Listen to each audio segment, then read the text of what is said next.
সৌদিতে ওটের দৌড় প্রতিযোগিতায় আগ্রহী হয়ে উঠেছে নারীরা। সৌদি আরবে ওটের দৌড় প্রতিযোগিতা একটি ঐতিহ্যবাহী এবং জনপ্রিয় খেলা, যা শতাব্দী ধরে আরব সংস্কৃতির অংশ হিসেবে পরিচিত।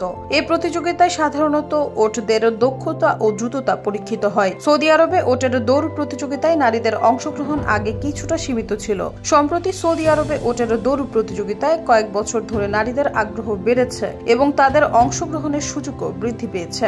মধ্যপ্রাচ্য ভিত্তিক গণমাধ্যম আরব নিউজের এক প্রতিবেদন থেকে তথ্য জানা যায়। প্রতিবেদনে বলা হয়, আগের তুলনায় এই প্রতিযোগিতায় নারীদের অংশগ্রহণ দ্বিগুণ বেড়েছে। 2025 সালের custodian of the two holy mosque camel festival গত 27 জানুয়ারি রিয়াদে শুরু হয়েছে। সৌদি প্রেস এজেন্সির প্রতিবেদন অনুযায়ী এই বছরের উৎসবে নারীদের অংশগ্রহণ 2024 সালের তুলনায় দ্বিগুণ বেড়েছে। এর ফলস্বরূপ আয়োজক কমিটি এই বছর নতুন একটি রেস যোগ করেছে, যেখানে 18 জন সৌদি নারী ওট সওয়ারি হিসেবে অংশ নিচ্ছেন। সৌদি ক্যামেল ফেডারেশন আয়োজিত এই উৎসব 10 দিন ব্যাপী চলছে এবং 5 ফেব্রুয়ারি শেষ হবে।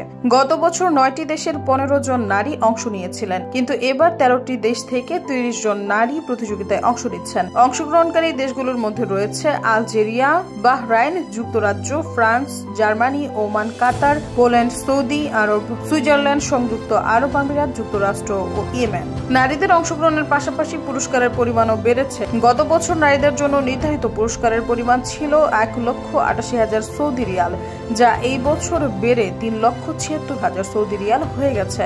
প্রথম স্থান অধিকারী নারী সওয়ারি পাবেন 60,000 সৌদি রিয়াল।